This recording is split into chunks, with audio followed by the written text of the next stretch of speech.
Assalamualaikum warahmatullahi wabarakatuh. Alhamdulillah, nahmaduhu wa nasta'inuhu wa na'udzubillahi min syururi anfusina wa sayyiati a'malina.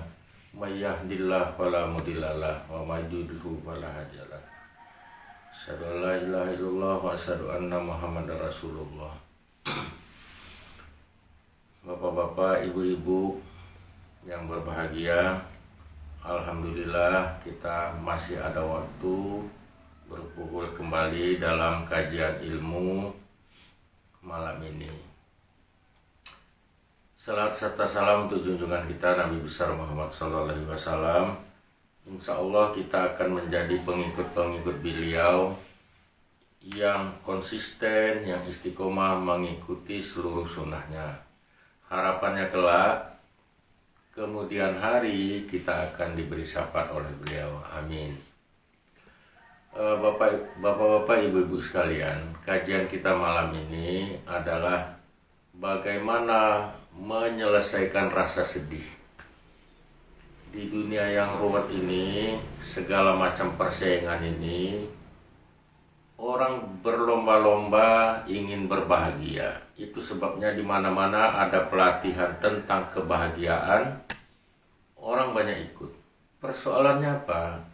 Persoalannya setelah sedih berlalu, maka orang berharap ingin berbahagia. Bapak Ibu sekalian, semua orang pernah mengalami kesedihan. Mau besar, mau kecil, semua pernah mengalami. Besar kecil itu tergantung daripada kualitas orang yang menerimanya. Bagi si A ini kecil, bagi si B sudah besar. Bagi si C biasa-biasa saja, bagi si D luar biasa besarnya. Nah, itulah sebabnya bagaimana kita melihat masalah ini dengan jernih. Sehingga kalau memang besar dia besar, kalau dia kecil dia kecil. Besar atau kecil, intinya semuanya harus selesai di kita dan kita memperoleh kebahagiaan dunia, sehingga kelak dengan kebahagiaan dunia kita hidup positif akan memperoleh kebahagiaan akhirat. Kebahagiaan akhirat itu puncaknya ada di surga Firdaus. Islam itu mengajarkan kita jangan bersedih, la tahub wa la tahzan. Jangan bersedih, jangan risau, Allah bersama kita. Di lain ayat Allah juga menjamin bahwa kita akan selalu diberi pertolongan oleh Allah. Persoalannya sekarang bagaimana ketika kita semuanya sudah merasa berusaha tetapi kesedihan tetap melanda. Kita melihat ekonomi semakin sulit, kita melihat dunia semakin suram. Padahal sesungguhnya kesulitan itu bukan pada letak ekonominya, bukan letak kesengsaraannya, bukan, tetapi cara pandang kita. Nah, itulah kajian kita malam ini. Bagaimana sesuatu yang seakan-akan susah, kita rubah cara pandangnya sehingga dia tidak menjadi sebuah kesusahan. Allah ada di sana dan kita akan mencapai kebahagiaan. Bapak Ibu sekalian, apa yang disebut kesedihan? Nah, ini kita semua sepakat bahwa sesuatu yang tidak nikmat. Namun agama kita menjamin akan selesai semuanya. Ketika dijamin selesai semuanya dan ternyata tidak selesai, maka kesalahan ada pada kita, bukan pada jaminan Allah. Jaminan Allah adalah sesuatu yang pasti akan terjadi. Ketika tidak terjadi, maka kita sendirilah yang tidak benar mencari solusi yang diberikan Allah. Nah, ada 3 cara solusi ini, Bapak-bapak Ibu sekalian. Solusi yang pertama, kenali dulu apa sebenarnya kesedihan itu. kenali dulu prioritasnya, mana yang nomor 1 paling sedih, nomor 2 sedih, nomor 3 sedih. Nah, fokus pada kita pada yang nomor 1. Contoh begini Bapak Ibu sekalian, ada 3 masalah. Ada gaji yang tidak naik-naik, pangkat tidak naik-naik, anak meninggal, piutang kita tidak dibayar-bayar orang. Nah, jadi dari 4 kasus ini tentukan dulu mana yang paling membuat kita sedih, yang membuat kita galau. Nah, setelah itu maka ucapkan kepada Allah, ya Allah, walaupun aku sedih karena titik-titik tadi, maka fokus ke titik-titik tadi. Apakah fokus ke gaji tidak naik, atau pangkat tidak naik, atau anak yang meninggal, atau piutang yang tidak dibayar orang. Nomor 1. Nomor 2, terima keadaan itu, bahwa keadaan itu adalah bagian skenario Allah, supaya dengan kesedihan yang kita peroleh itu, dosa ini akan digerus. Dosa ini akan pelan-pelan dihabis-habiskan dengan susah itu. Maka ketika dosa ini selesai, kesedihan itu pun selesai.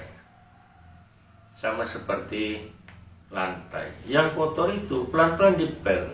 Maka ketika kotorannya sudah tidak ada, maka cahaya dari lantai itu dengan sendirinya muncul. Sama seperti seorang petinju juga. Ketika ditinju sama lawannya dangdung begitu KO, berhenti itu tinju. Atau ketika kita tidak sampai KO, mengangkat anduk putih, bendera putih, maka selesai. Tidak ada lagi tinju yang datang. Demikian juga Allah. Allah memberikan kesedihan itu supaya manusia ikhlas menerimanya. Maka katakan pada Allah, ya Allah, saya ikhlas, saya rela menerima sedih tadi. Yang kedua, jadi ikhlas menerima kondisi kesedihan tadi. Nomor 3, Allah ingin mengatakan kepada kita, nah sekarang apa bisamu? Saya sudah beri kamu kesedihan, saya sudah beri kamu galau. Nah, apa yang bisa kamu buat sekarang? Maka tantangan Allah itu segera jawab, ya Allah, saya pasrahkan kesedihan ini kepadamu.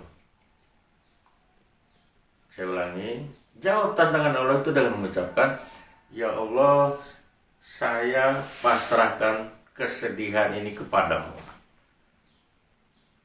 Jawab tantangan Allah itu dengan kalimat, ya Allah, saya pasrahkan kesedihan ini kepadamu. Hanya Engkau yang bisa mengangkat kesedihan ini. Nah, tantangan Allah itu bukan dilawan dengan kita hebat, karena kita tidak hebat apa-apa sama sekali di hadapan Allah. Dijawab dengan itu tadi, ya Allah, saya pasrahkan kesedihan ini kepadamu, hanya Engkau yang mampu mengangkat kesedihan ini. Cukupkah itu? Tidak. Karena Allah itu solusi dari semua masalah, maka kita masuk pada solusi yang keempat. Solusi yang keempat ini dasarnya hasbunallah wa ni'mal wakil. Hanya Allah lah yang cukup, Allah saja. Untuk menyelesaikan apapun cukup Allah saja. Maka yang keempat ini jangan berhenti pada selesainya kesedihan. Minta setelah itu, minta bonusnya. Maka ucapkan juga, ya Allah, saya pasrahkan kesedihan ini kepadamu, hanya Engkau yang bisa menghilangkannya. Nah, masuk ke poin yang keempat. Dan ganti kesedihan ini menjadi kebahagiaan.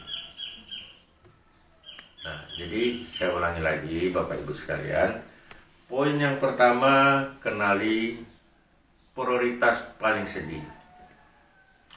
Yang kedua, terima kesedihan ini dengan pasrah, dengan ikhlas. Yang ketiga, minta kesedihan ini diangkat oleh Allah. Hanya Allah yang bisa mengangkatnya. Hanya Allah yang bisa melakukan semuanya. Yang keempat, minta bonus dari Allah. Berbentuk apa? Berbentuk kebahagiaan. Nah, maka kalau dirangkum dalam satu doa yang penuh, maka kira-kira begini baca doanya. Ya Allah, walaupun saya sedih karena titik-titik tadi, saya pasrah, saya ikhlas, saya dengan tidak ada daya upaya menerima kondisi sedih ini. Saya pasrahkan kesedihan ini kepadamu, hanya engkaulah yang mampu mengangkat kesedihan ini. Saya pasrahkan juga kesedihan ini sehingga engkau rubah dia menjadi kebahagiaan. Nah, begitu Bapak Ibu sekalian. Jadi, apapun yang terjadi sama kita, itu sebenarnya skenario Allah terhadap kita. Persoalannya sekarang, mampukah kita menjadikan sesuatu yang terjadi pada kita menjadi sesuatu yang punya nilai hikmah, menjadi sesuatu yang membawa kebaikan, perbaikan menuju ridha Allah yang ujung-ujungnya akan sampai kepada jannahnya. Demikian Bapak Ibu sekalian. Kalau nanti ada waktu kita lakukan tanya jawab, Bapak Ibu silahkan bertanya tentang kesedihan ini. Salah-salah kata saya mohon maaf sama Bapak Ibu sekalian, kepada Allah saya minta ampun. Billahi taufik wal hidayah. Wassalamualaikum warahmatullahi wabarakatuh.